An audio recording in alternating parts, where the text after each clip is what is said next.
मित्रों, ये मूर्ति जो आप सामने देख रहे हैं, ये हमारे यहाँ के एक पूर्व छात्र थे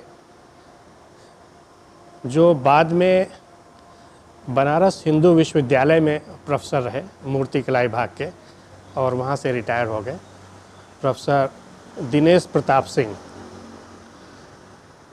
दिनेश प्रताप सिंह जी प्रोफेसर जयकिशन अग्रवाल के समकालीन थे, जो 98 से 2001 तक लखनऊ कॉलेज के प्रधानाचार्य रहे।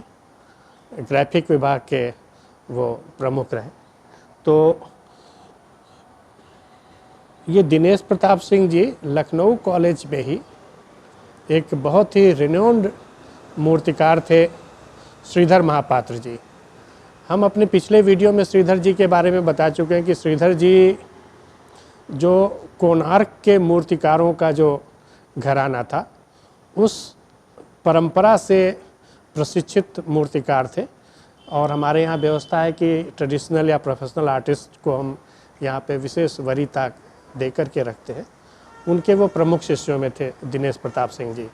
तो हमारा कॉलेज, इसमें श्रीधर जी की बहुत सारी मूर्तियाँ लगी हुई हैं, और एक दिनेश प्रताप सिंह जी की भी कुछ प्रमुख मूर्तियाँ हैं, जिनमें से पिछला हमने समुद्र मंथन के बारे में बताया था। और अब हम आपको इस मूर्ति को दिखाते हैं। ये नायिका की छवि है, नायिका मूर्ति है, और जिसमें ये जो नायिका है, ये अपने वो जिनका जो प्रेमी है वो बाहर गए हुए, पति बाहर गए हुए, और उनका इंतज़ार करी और दिनों की गणना करी, दिन को गिन रही है। तो ये एक विरहिणी की मूर्ति है, और इससे खूबसूरत, इससे सुंदर नायिका छवि देखने के लिए भारतीय मूर्तिकला में बहुत ही दुर्लभ है। आप यहाँ देखें कि इनका जो चेहरे का पूरा जो बनावट है, ये बिल्कुल जो हमारा ग्रीको मूर्तिकला थी, गांधार शैली, उन दोनों के प्रभाव में ये उन्होंने इस चेहरे को लिया है। बालों को भी उन्होंने ग्रीक स्टाइल में, गांधार शैली में बनाया है। और ये पूरा जो अलंकरण है, ये बिल्कुल उस तरह से मथुरा शैली की तरह से उन्होंने इसके पीछे जो ये अलंकरण किया, बहुत ही खूबसूरत ये सारी ये बनाया है, जो ज्वेलरीज बनाई है।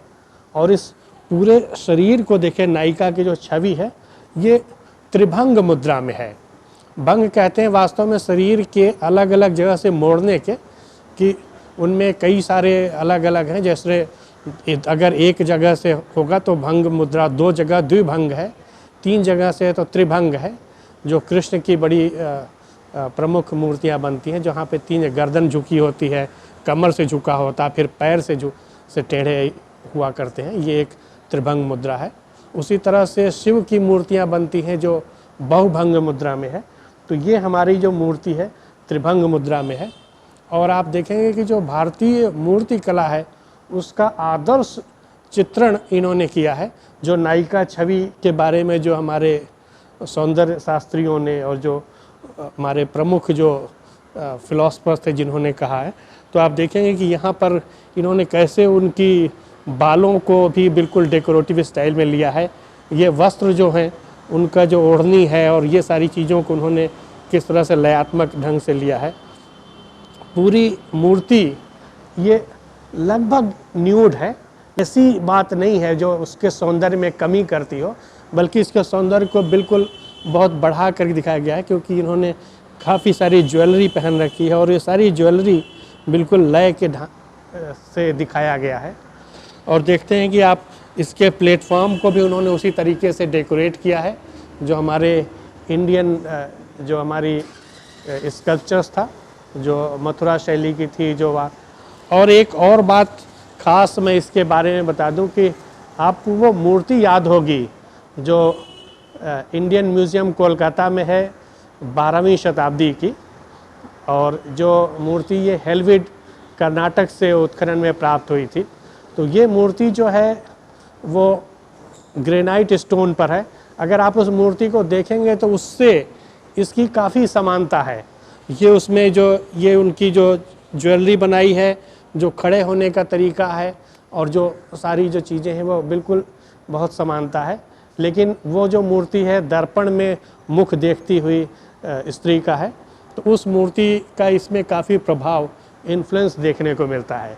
लेकिन फिर भी ये देखें कि ये मूर्ति चूँकि उन्होंने दिनेश प्रताप सिंह जी ने पढ़ाई के दौरान बनाया था, तो मुझे ऐसा बताया गया कि जिस तरह से क्लासिकल संगीत में एक तरीका होता है कि धीरे से करते हुए एक स्वर को उच्च या मध्य कर देने के लिए, या एक स्वर में बारीक सा हेर फेर करने का करके एक नए स्वर की रचना होती है, तो उन्होंने बहुत सफाई से इनके चेहरे के भाव भंगिमा को बदला है, और जो दर्पण में मुख देखती हुई स्थिति उसके डायरेक्शन को बदला है, उनकी चीज़ों को। और यह मूर्ति 12वीं शताब्दी की वो जो इंडियन म्यूज़ियम में है, दर्पण में मुख देखती हुई स्त्री, उससे किसी भी हालत में इंफीरियर नहीं है, बल्कि उसके सौंदर्य को और भी कई गुना बढ़ा करके उन्होंने बनाया है। तो वास्तव में यही एक चीज़ होती है जो किसी चीज़ को कंटेम्प्रेरी करने का मतलब होता है, कि अगर हमारी कंटेम्प्रेरी ट्रेडिशनल आर्ट होगी तो वो किस रूप में आएगी। ऐसा तो है नहीं कि ट्रेडिशनल आर्ट हमेशा वो एक पीछे को कॉपी करते हुए रह नहीं सकती है।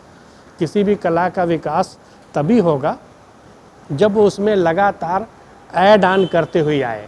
तो यहाँ पर आप देखेंगे जो पारंपरिक मूर्ति शिल्प है, लेकिन फिर भी उस चीज़ को और आगे की ओर बढ़ा रही है, उसमें ऐड ऑन कर रही है।